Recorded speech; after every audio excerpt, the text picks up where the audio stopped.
Jai Masters. And the funny part about the spiritual path is that the most basic teachings are the only ones you need. There's all this noise, all these techniques, all this stuff, and we're very busy doing it, and we think we're supposed to do it, and we feel guilty when we don't, and we don't think we're doing enough, and we start blaming or relating to things that are happening to us based upon what we're doing, what we're not doing.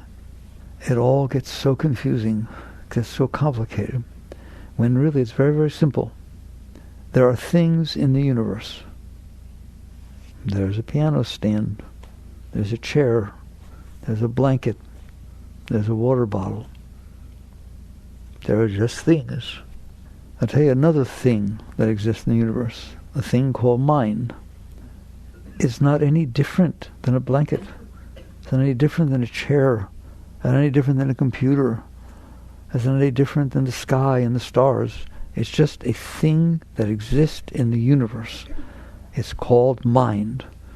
It is no more you than a piano stand, than a star, than a blanket. It's something you are aware of. That is the essence of spirituality. And before we get too far, there's another thing in the universe, and you won't like this. It's called a heart, a center of emotion. It's just a thing in the universe, just like a blanket, just like a window, just like shoes. It's something that you are aware of. You are aware that there's a thing in the universe that emits emotions. Have you noticed? It's just a thing in the universe. It has absolutely nothing to do with you, any more than shoes or cars or clouds. It's something that you're aware of. Trouble is, you're much too aware of it, aren't you? Well, let's be more specific. You have the ability to not be aware of shoes. Just don't look at them. You have the ability to not be aware of a blanket. Just don't look at it. Do you have the ability to not be aware of the emotions emoting from your heart? In most cases, no. Why? It's just like anything else. It's just something that's there. It's just something that's happening. It's just a thing that's making emotions. Let's focus on mind. What is mind? It's a thing in the universe that creates thoughts. They talk or they visualize. Those are the two ways that you see that there are thoughts. They talk to you, don't they? They tell you all kinds of stuff. We'll talk about that in a minute. Man, do they talk, don't they? All right? And sometimes you visualize thoughts. You can see a boat. You can see a car. You can see stars in your mind, can't you?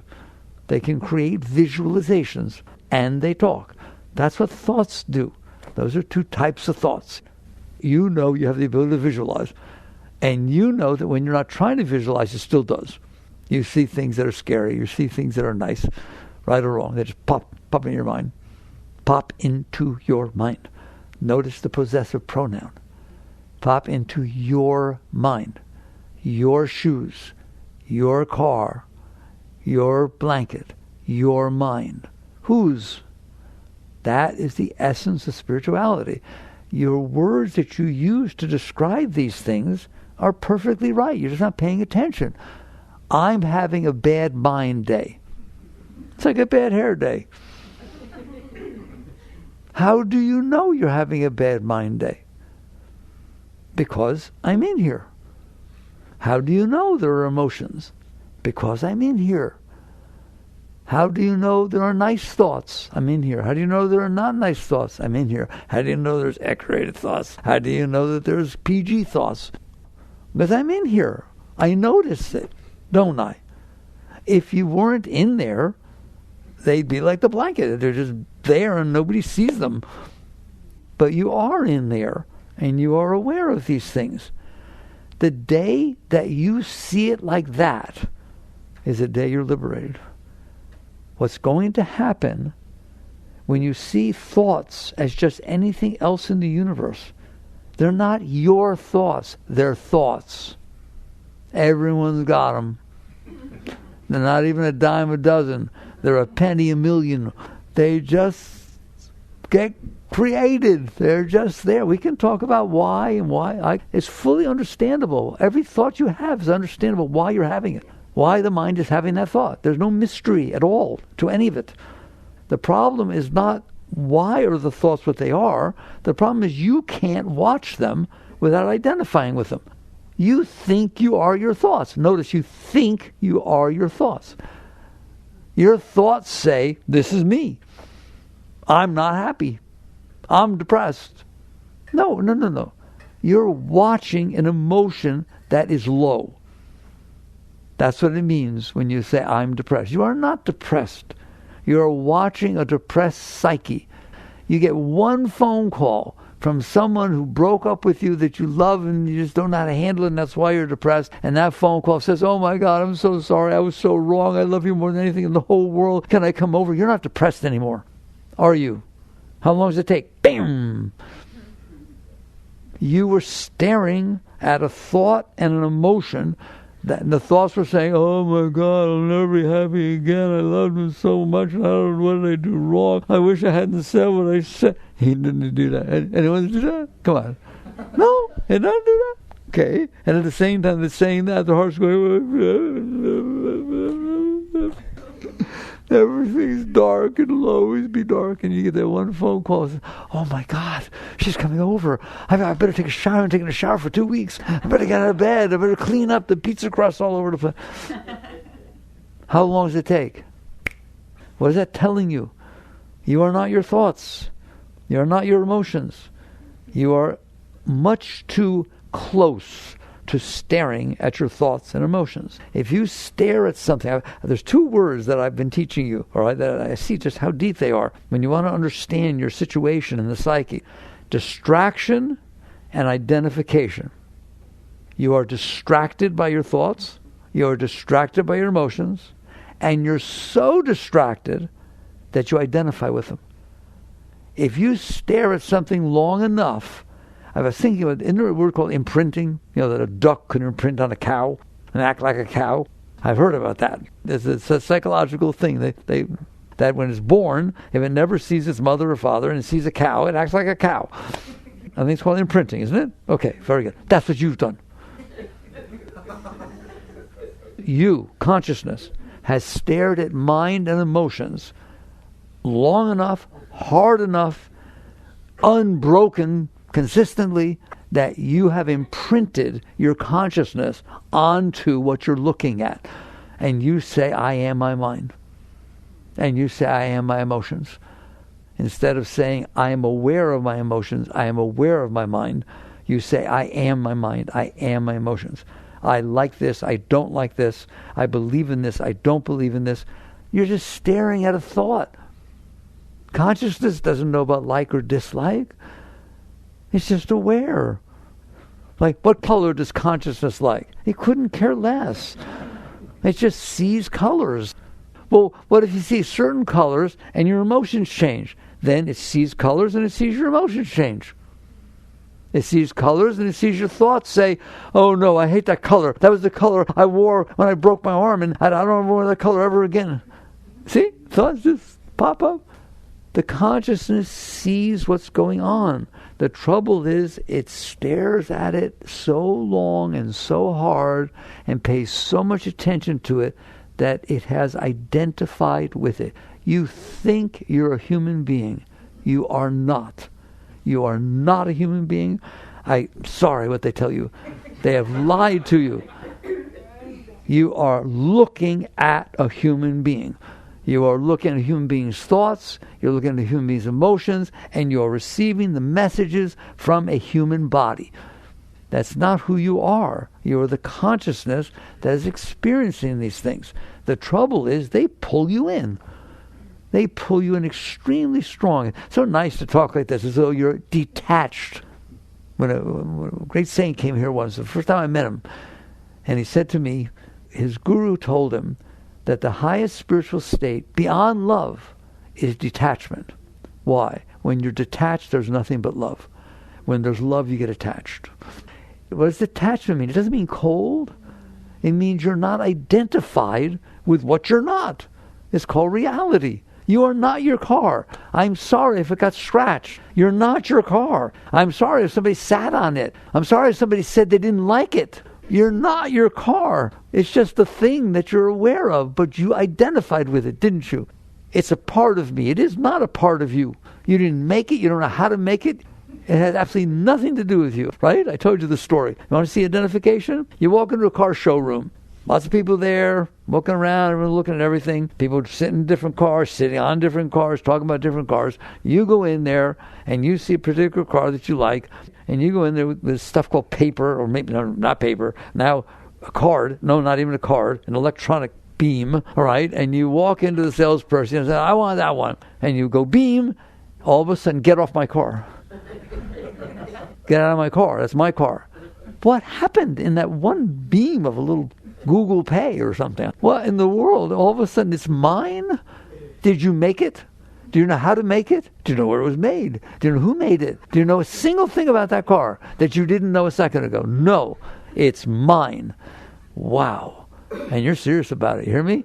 And then all of a sudden the salesperson, no. It's not that one. It's that one. Oh, okay. Get out of my car. Do you see the power of identification? The ego projects itself onto things that it's not. Just let's take a moment and say, why does it do that? Why does it do that?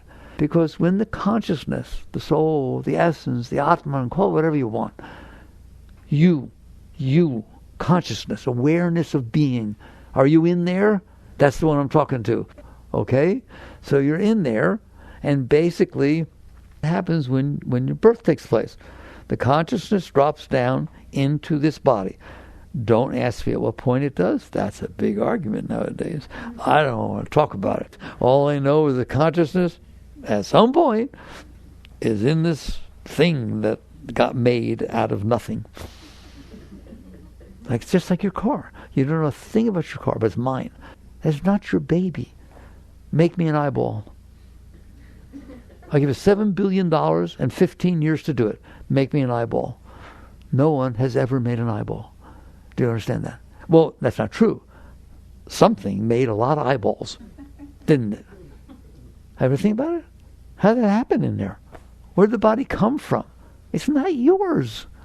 Do you know the science? Two little cells, microscopic cells, come together. They're just nothing. It's just nothing. It's just sitting there. There it is, a fertilized cell. They're sitting there. Okay, big deal. I don't see a body. Who made the body?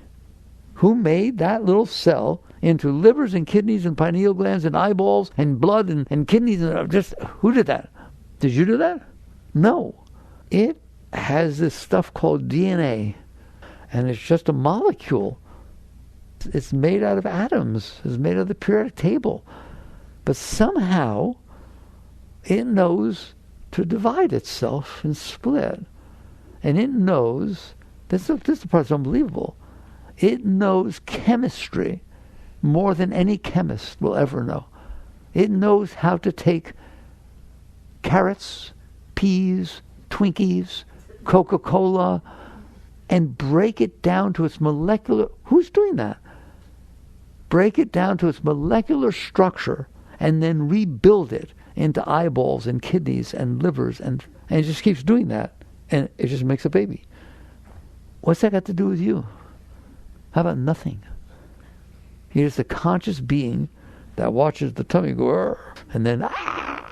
That's what's going on. And in the meantime, consciousness drops into that body. And so now it's not just atoms and molecular structures that get made. It has awareness. Okay, we were talking about why we identify with things. So that's a rather shocking thing when you drop down into that body. Yoga and I have talked about that. I said when the soul drops into the body, it's lost. It's like amnesia. I can't relate to anything. It doesn't know where it is or how it got there. Or it doesn't know a single thing. It's just, ah. That's why they cry when you get them out. So it has amnesia. It's lost. So what does it do? It does what you naturally do. It starts to cling. It starts to imprint. It starts to cling to things. It doesn't know who it is, but it sees mommy. It sees crib. You know what it sees? Blankie. I talked about blanket. That's not the same thing when I was talking about that, a kid. Blankie's a serious thing, and don't take it away too soon, right? Freud will tell you the kid will be messed up for the rest of their life. Why? It identified with whatever it was dealing with because it didn't identify with itself. It doesn't know itself. Well, let's put it this way. It does know itself, but it got lost. It fell from its knowledge of being because it's getting all these senses from the body and all these lights are coming in. It's all very distracting, isn't it? So it needs to get some solid ground. And so it reaches out and builds its solid ground out of the things it sees. And you know that. It's lost when it drops down, unless it's a very evolved soul. I can talk about that in a minute. But basically, it comes down and it wants to know who it is. It needs to have an identity. We call it a self-concept. Psychology calls it self-concept. This is my blanket. This is my mommy. This is my crib. Right? All of a sudden, it's reaching out into the world and identifying with what it sees and saying, that's me. Well, I'm the one who played Dorothy in Wizard of Oz in the 5th grade. That's who I am. No, I don't think so. It's an experience you had that you held on to and defined yourself as it. And that's where the ego comes from. That's why it's there, and that's why it's really, really strong. Because behind it is panic. Behind it is the panic that you experienced when you dropped in and got lost. Behind it is the panic of amnesia, total amnesia. You got knocked out, you don't know who you are, you don't know where you came from, even a grown-up. You don't remember anything, you have no family, you have nothing. It's just scary. It doesn't get more scary than that. I have no idea who I am, nothing to hold on to. So that's what's going on in there, is that the consciousness, the awareness of being, has dropped into an arena that it doesn't relate to. So it starts to relate to it. It starts to build. It builds a false concept of self. Who says it's false? Every concept is false. It's a concept. It's not reality. Reality is not a concept. A concept is something you make up in your mind. And they call it a self-concept, don't they? And psychology says you have to have a very strong self-concept. Okay, but sometimes during this self-concept building thing, not all nice things happen. You go to school and you get rejected. Some bully messes around with you. You had an accident, and so you don't look so good temporarily. Well, that all gets in there, doesn't it? So all of a sudden, I'm ugly.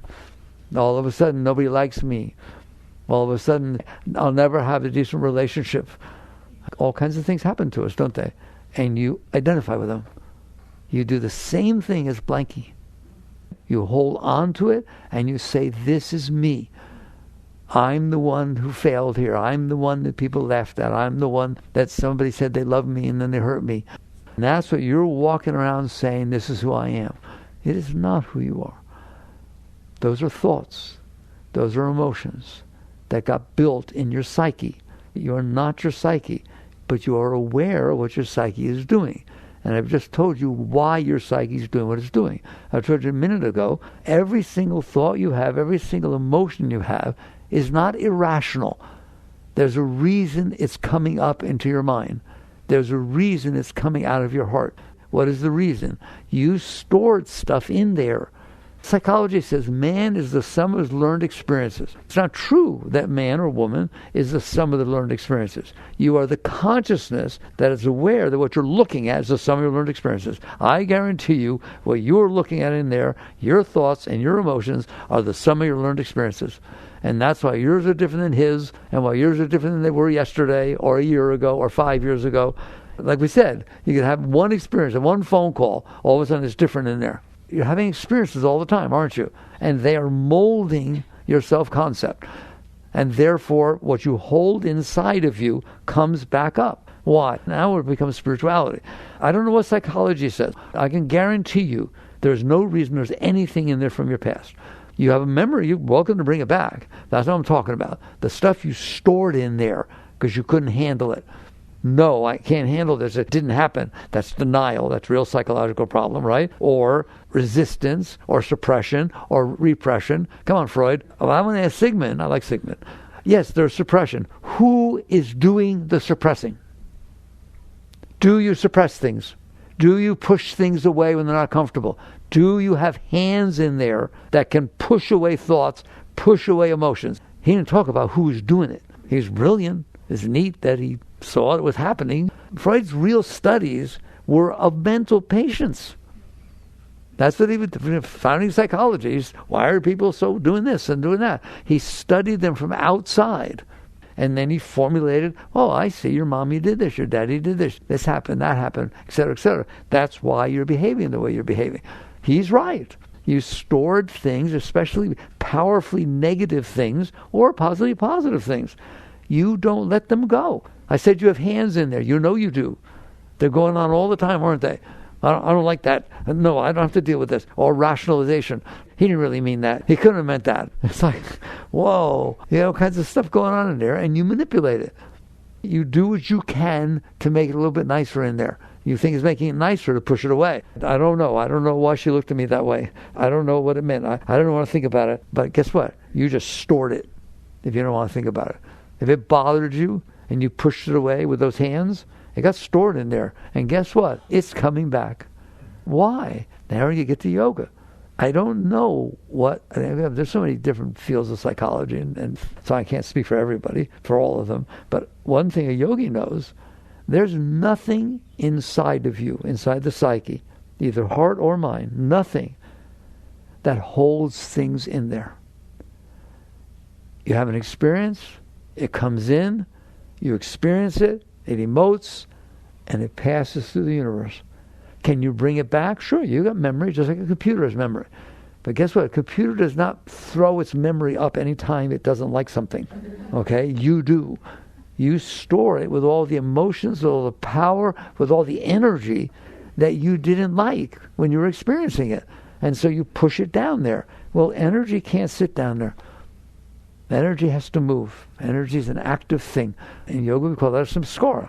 That which you push down, this thousands of years ago, way before Freud, that which you pushed down there, you held it in there with an act of will. There's no cement, there's no flypaper, there's no super glue, there is nothing inside of there. It's more etheric than air. Things pass right through it. But you have the power to resist it. You have the power of will. And if you use your will, which is the power of the self, it's the power of your soul, it's the power of consciousness. People ask, what is will? Yogis know this because they meditate deep enough and they watch and they see. What is will? There's a power in there, isn't it? You can make things happen. When consciousness, which is a very great thing, consciousness, awareness, when it focuses, concentrates, that power of concentration is will. That's what will is. The power of consciousness focusing on something. Just like if you take a magnifying glass, the sun is everywhere. Take a magnifying glass. It can burn something. It focused so much that it became a power, didn't it? That's what's happening with will. So your power of will is from God. We'll get to what consciousness is a little bit later. But consciousness is you. Consciousness is a very great thing. When it says man is created in the image of God, it's talking about consciousness. Your awareness of being is the essence of your being. If it focuses, when consciousness focuses, it creates power, tremendous power. And that's what will is.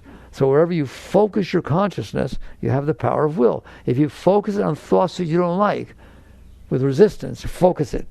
It's a silly thing to do. If you don't like something, let it go. Why do you want to store what you don't like? Go to a restaurant, eat food that makes you sick. Ask for a doggy bag. Take it home and eat it every single day, a little bit, to remember how sick it made you so you don't ever do it again.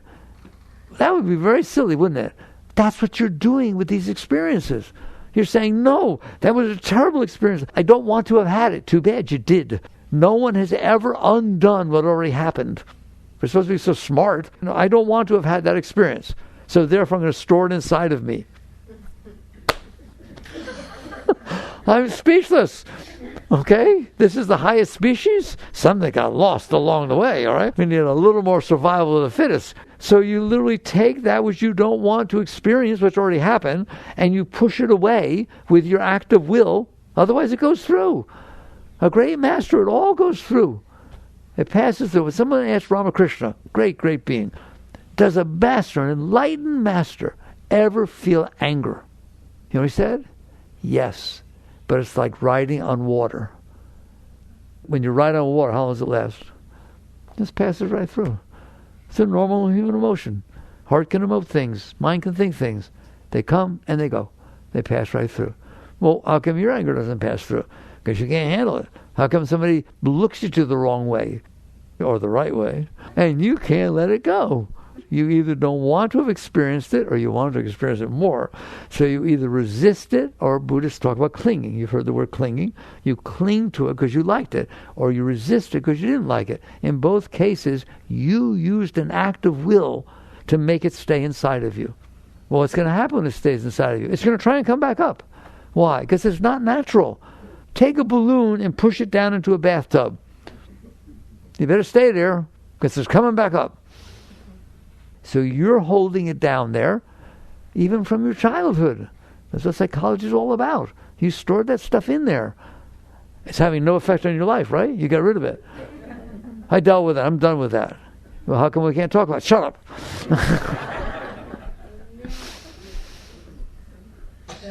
Now do you understand? So you're in there, you've done this. That stuff coming back up is what's entering your mind and what's entering your heart. So you can be just driving down the street and all of a sudden you're sad. All of a sudden you're happy. All of a sudden you're depressed. All of a sudden you're scared. All of a sudden you're crying. There's no reason. Yeah, there's a reason. Or maybe you saw a billboard. Or maybe you heard something on the radio. A song. Anybody got stuff come back up? That's our song? That's our song. That's really nice. No, we got divorced. I don't like that song. Can you drive by a restaurant that you once went on a date on and it didn't work out and feel uncomfortable because you drove by the restaurant? That's because you stored it inside of you. That's why you're moody. You got that stuff in there. The energy is trying to release. Sometimes it's able to. Sometimes it's nice energy. Sometimes it's yicky energy. You got all this stuff stored in there. Not just your childhood. You've got some basic work to do to realize that every single day of your life you're doing this. Every day somebody beeps at you. You're stopped at a stoplight and you're using your phone and you didn't go when the light turned green. Oh, come on, give me a break, buddy. I was just there for a minute. It starts talking. Wow. Man. Right? Then you're driving a little bit further down there and all of a sudden it's a 2-lane road and this guy or gal that beeped at you is now in the front lane and you're about to pull up in the front lane and you don't. Because you don't want him to see you. Can we talk honestly? Does that go on in there all day? You couldn't handle beep. It starts raining. I don't want it to rain. I don't want it to rain. Tomorrow I want to go camping. What are you doing? Beep, talk, rain, talk. Every single thing comes up. Well, but somebody next to you, it starts raining, say, oh boy, I don't have to go to school tomorrow. It's raining. That's great, I love it. And you're in there, it's like whatever's stored in there is coming back up. Please listen to me. Ever hear the expression, it hit my stuff? Ever use the expression? No, I can't hang out with her, she hits my stuff. That's what you're saying. You're so brilliant, you know all of this. You're yogis and yoginis. You're not paying attention. In other words, that admitted I have stuff. It admitted that a very simple thing from the outside world can come in and hit my stuff, and I don't like it because it comes flying up inside of me, and I get bothered for hours or days or weeks or months or the rest of my life. Right or wrong? Okay, that's what's going on in there. Now the question is, every one of you shook your head yes to every single thing I said so far. How do you know that's going on in there? Because you're in there and you see it. But it's very powerful, isn't it? It's not like I'm not in here. I'm in here. I see that I got embarrassed. I see that I didn't feel comfortable with the people. I see that I didn't want to pull up next to the person so they looked at me and I don't want to look at them. You're aware of that, but you can't do anything about it. Why? Because that feeling of embarrassment, that feeling of shame, that feeling of self-consciousness is very powerful, isn't it? So what happens, instead of being there and noticing, look at that weird thing down there, the way it beeps, she can't even handle a beep. It doesn't do that, right? It goes, no, I don't want to see him out, I'm not comfortable. It starts going like this. It gets weird, it gets uncomfortable. Uncomfortable, how's that for a word? Does it get uncomfortable in there? And so basically you're in there struggling. You're struggling with the fact that you store all this stuff inside of you, and it keeps coming back up, and you try not to. And so then you go about what's called being human. What does a human do? Well, a human has a very brilliant mind. It was pretty stupid that it stored all this stuff, but it did, okay? And it knows that stuff can make it come back up. And it doesn't want it to. You don't want to feel uncomfortable. You don't want to feel scared. You don't want to feel rejected. You don't want to feel embarrassed. You don't want to feel these things, do you? But you felt them before. You know they're in there, and they're ready to come up any time. So you use your intellectual mind. There's two minds. The personal mind, that's what we've been talking so far. The personal mind, everything's personal. But there's an intellectual mind. You created air conditioning. I mean, if you invented something, you did something, you created music. You have a beautiful, beautiful impersonal mind. Intellectual, impersonal mind. It doesn't always think about you. The personal mind always thinks about you, but you can sometimes do math or do something with your mind, okay? That mind gets hijacked by the personal mind. And the personal mind says, I don't want to feel uncomfortable. It hurts saying that. And so the intellectual mind, your friend, steps in and says, okay, let's think about how things need to be so you don't get uncomfortable. Let's think about who we should call today to go with and who we shouldn't. Based on what? Based on all those past experiences. And it just thinks about not just now, but what are we going to do 10 minutes from now? What are we going to do an hour from now? What are we going to do tomorrow? What do I want to do in my life? All of it's based on, I don't want to feel uncomfortable.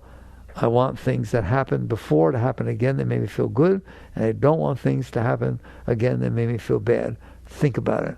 Do you find yourself thinking about it, planning, plotting, deciding what you want, deciding what you don't want? Every single preference you have is based on this past stuff you stored.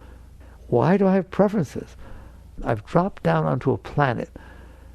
Is it a nice planet? Don't tell me about the elections and this and that. Is it a nice planet compared to Mars or Jupiter or any of the other ones? They're either rocks, sand, or gas. Go have fun. No. There's all kinds of things going on this planet. All kinds of animals, all kinds of insects, all kinds of people, all kinds of colors, all kinds of, oh my God, this is a happening place. Do we not have telescopes, the Hubble, the James Webb, that are looking thousands and millions of light years out there trying to find near Earths, and they ain't found squat? No, get that straight. I'm not saying they won't, but we've been looking out there really hard. Nobody has seen an amoeba. You don't have any trouble seeing stuff, do you? It's quite the place you landed on. So you land on this planet. Recently I've been asking people to go out to the web. There's pictures on the web of a planet transiting the sun. Not our sun. It could be our sun, but transiting a sun. And what you see is this giant ball of fire, the sun, and this tiny little black dot doing this. That is what Earth looks like transiting your sun. That's the planet. 1.3 million Earths fit inside the sun. The sun is one of hundreds of billions of stars in your galaxy. And your galaxy is one of 2 trillion galaxies. And you're sitting on this tiny little planet doing what? Freaking out. You're sitting on the planet having developed preferences. And that's a major problem. I don't want it to be so hot today. I don't want it to rain. I don't want to see her. I don't like what she said to me yesterday. I don't want to gain a pound. I don't want to lose a pound. I don't want to go to the doctor. I don't want to get old. I don't want to get old.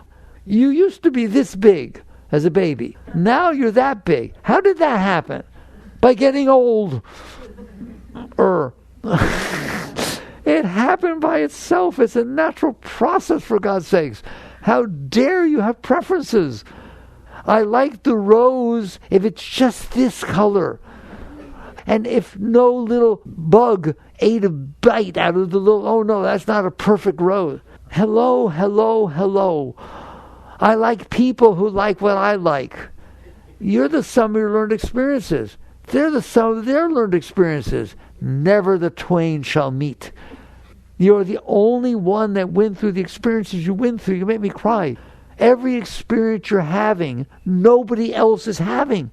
You're all looking at a different angle, plus you have different mental stuff that interprets it all. And every moment of your life, you're having a different experience. Who else has had those experiences? Who else has had all the experiences you've had every moment of your life? Are you kidding? Not only no one alive, no one that ever lived had the experiences you had. Because the experiences don't repeat themselves. And no one that will ever live will have the experiences you've had. Oh my God. You are unique. You're special. You're being given unique experiences that no one else ever had or ever will have. And you're sitting here complaining. But that's not the experience I want to have. Based on what? Based on the junk that you stored inside yourself. It's all based on the fact that you couldn't handle reality when it happened and let it be like riding on water. But you couldn't. Don't feel guilty. You couldn't. You didn't. And so you pushed it away. Mommy didn't pick up at school. You had to wait on the stairs for 2 hours. 5 years old. That's a traumatic experience. You'll never forgive Mommy. You'll never forgive stairs. No, don't kid yourself. You walk upstairs, you think of that. That's the problem. The solution is not to go to the intellectual mind and have it make up a life in the future that will fit all your stuff, that will make sure that it doesn't bother you. And the worst thing you do is not even that. You're making up a future that you want it to be that way. It's not going to be that way. Why? It's not supposed to be. How's it supposed to be? The way it is. Things are, what does Zen say? Flowers are red, water's blue, grass is green. What's so complicated? Things will be what they are based upon the forces that cause them to be that way. How's that for a statement of science? I'm going to repeat that one. Things will be the way that they are based upon all the forces that coalesce together in that moment to cause what's happening to happen. That includes other people's psychology, that includes the weather, that includes everything.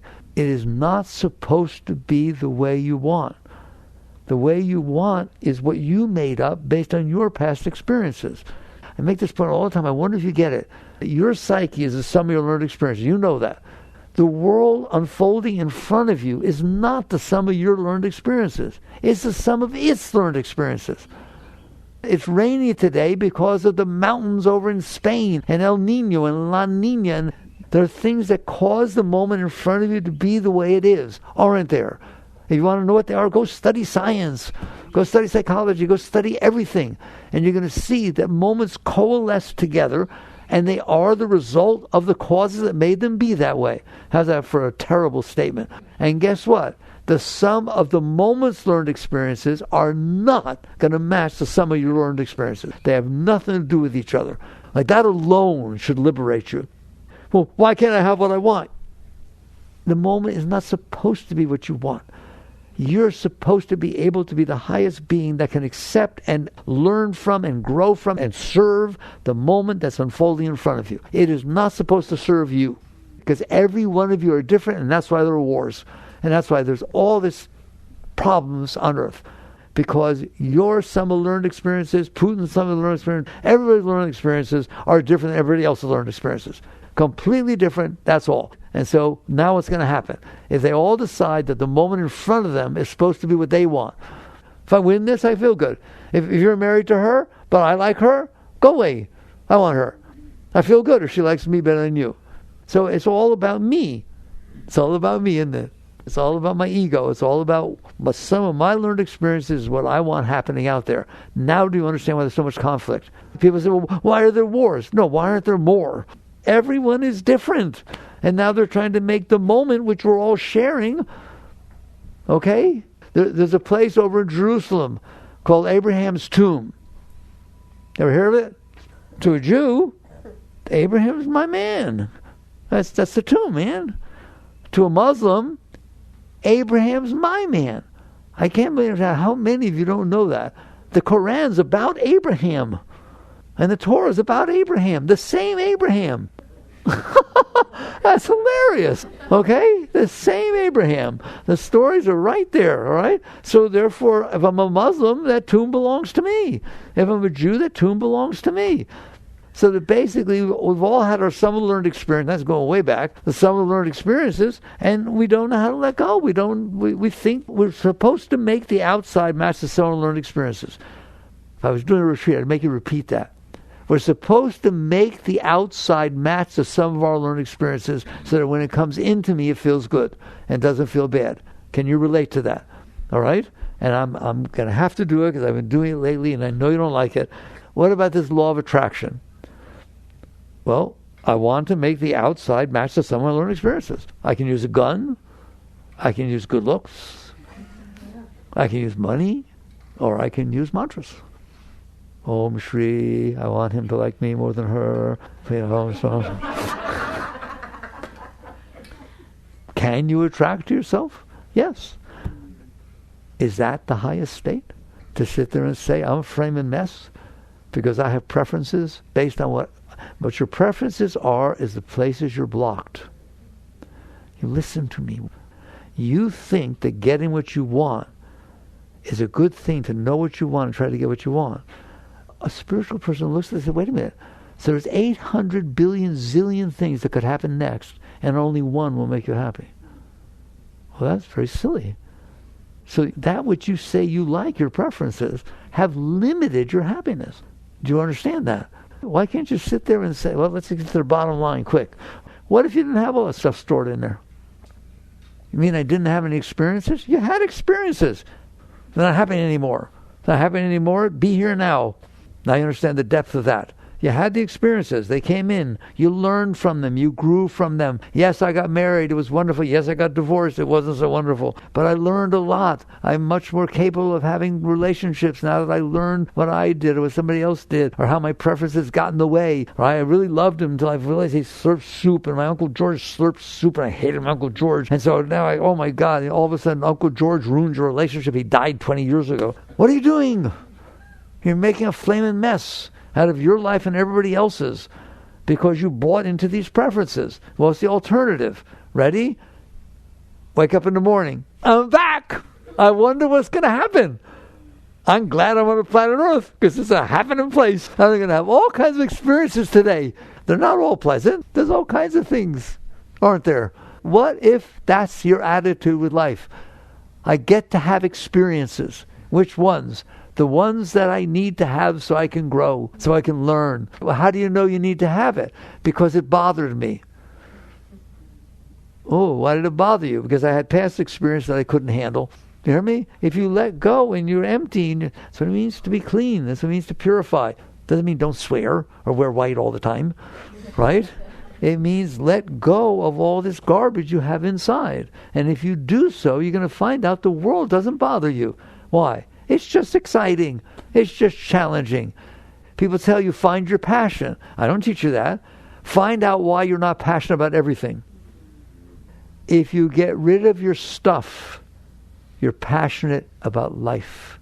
You're passionate about all weather, passionate about all people, passionate about every single thing that ever happens in life. And eventually, this is what happens. And there's a difference between a human being and a true saint, a true great being. We are out there trying to make the moments that are unfolding in front of us match what makes us feel good. We are out there trying to make the moments that are unfolding in front of us be the ones that make us feel good and not be the ones that make us feel bad. In other words, we're taking, manipulating, controlling, okay? When you're done, the moment in front of you is neither good nor bad, nor right nor wrong. It's not affecting you. And what happens is, what it does is bring up compassion and love. And all of a sudden what's going on inside of you is not how do I make it be what I want, it's how do I serve it? How do I raise it? What can I do in this moment? I don't care if it's a smile. I don't care what it is. Is there something I can do so that when this moment passes by me, it's better off because it passed by me? instead of what can I take from this moment? How can I manipulate this moment? How can I make it be what I want because I can't handle myself? Do you see the difference? That's the spiritual state. That's service. And it's a very natural state. You have to feel, I don't want to give this away. If I'm supposed to, I'll go to heaven if I give it away. No, there's nothing inside of you that needs anything. You've transcended the state of need. The only reason you have needs is because you're blocked. The only reason, not talking about food, I'm talking about your psychological needs and spiritual. The only reason you have any needs because you're blocked. What do you mean? I told you shoved all the stuff down there. So now you need things to happen that don't hit it or make it feel better. Well, what if it's not down there? You're going to find out. And that's the essence of spirituality and the essence of yoga for sure. As you let go of that stuff, you will see at some point you're happier. You're happier without that down there. Why? Because that's what's down there is happiness. What's down there is Shakti. What's down there is spirit. What's down there is just tremendous beauty and love pouring, trying to come up, but you've blocked it. And so now you only feel love when everything matches your blockages. You love people who agree with you and don't do this and they don't do that and don't remind your Uncle George, and they either really get along with your parents or they hate your parents as much as you do. Laugh all you want. Those are the people you love, the ones that match your stuff. So if it does, they say it's right chemistry. It's not chemistry. It's just pure stuff, okay? And by the way, if they match your stuff today, it don't mean they're going to match your stuff tomorrow. Has anybody noticed? Has anybody ever said, I can't believe you did that or said that to me. I never thought you would do anything like that. Of course you didn't. He's the sum of his learning experiences. You're the sum of your learning experiences. The sum of your learning experiences would never have done that. Some of his learning experiences didn't even think about it. But that's not okay with you. So you feel love when you're open, when things match so that you're not afraid, so you feel trust. Oh, I like that word, trust. Can I trust you? Well, I don't ask that until you know what you're talking about. Can I trust you? Can I really trust you? If I give my heart to you, can I trust you? What are you really saying? Can I trust that you'll be what I want you to be? The person should say, of course you can trust me. You can trust that I'll be who I am. Because that's who they're going to be. When it's all said and done, that stuff's coming up. No matter what you think, no matter how much they love you, no matter how much commitment and sign the marriage license and do all those kind of things, when it's all said and done, what's down there is coming up. That's very powerful stuff. So notice what I just said about trust. Isn't that what you mean by trust? Can I trust that you will be what I need you to be? Watch this one. Can I trust that you'll never hurt me? Well, you can trust that I'll never purposely hurt you. How do I know what will hurt you? You've been in there the whole time. I just met you 3 weeks ago. Now do you understand why relationships are interesting? And so eventually you just get to the point where you realize it's all about letting go of that stuff. That's what spirituality is about. It's not about getting what you want. It's not about avoiding what you don't want. It's not about plotting and planning and attracting and doing all kinds of things. People say, but is there a law of attraction? Yes, you should be scared to death of it because you're going to attract whatever you're thinking, okay? That's not the point. The point is, it's not about getting what you want. You don't even know what you want. You have to think about it. You argue within yourself what you want.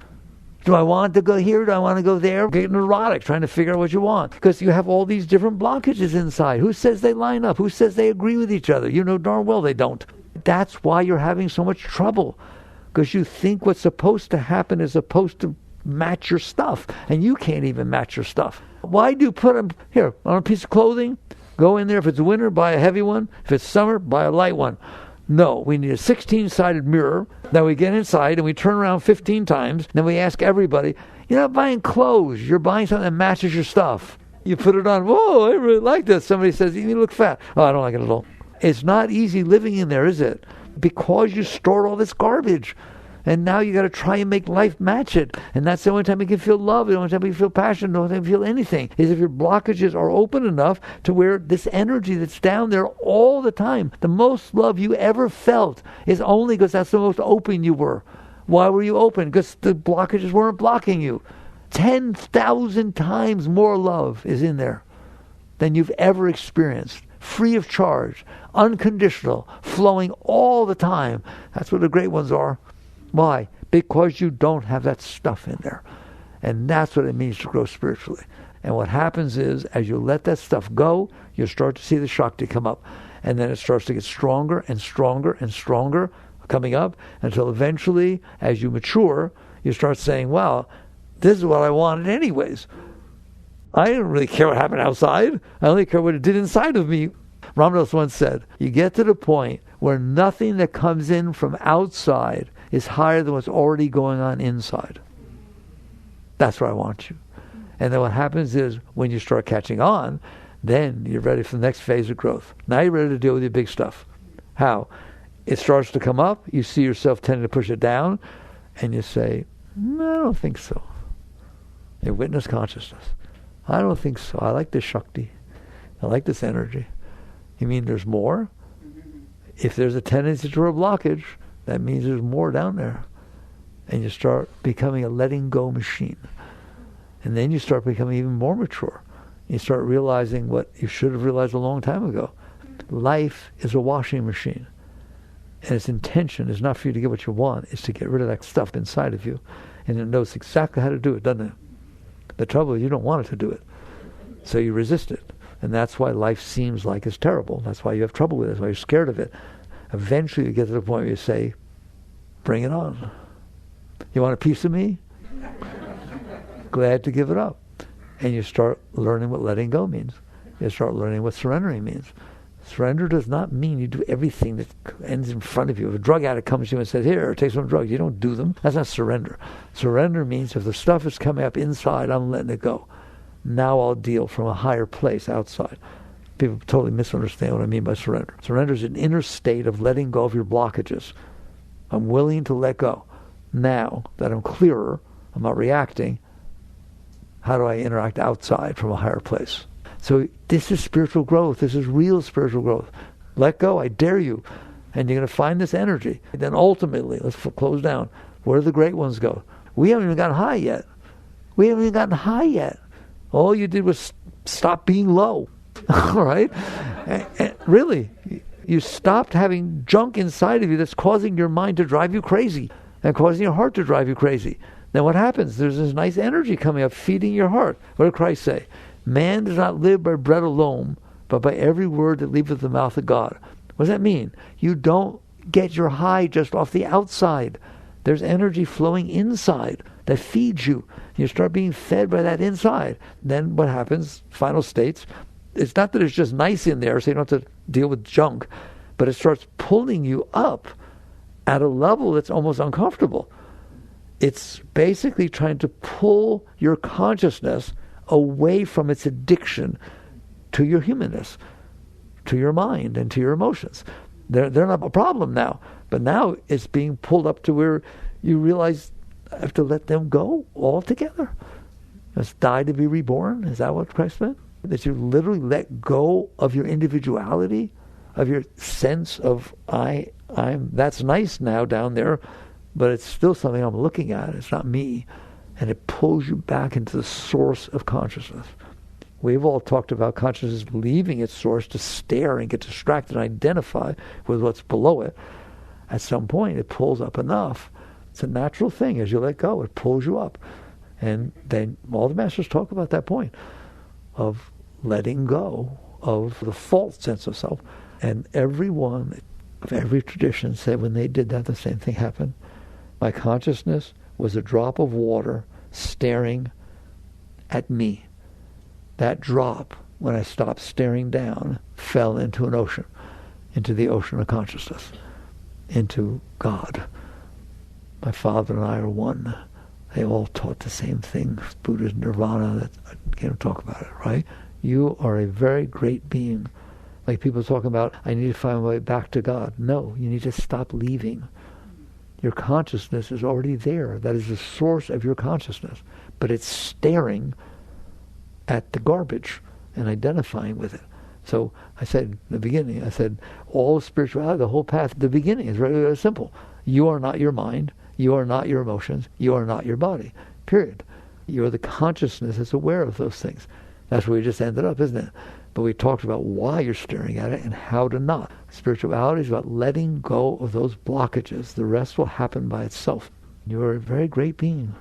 You're a very great being. These pictures on the wall, they're just representing beings who let go. Okay, I'm looking you in the eyes. You have some work to do, don't you? Jaggedive.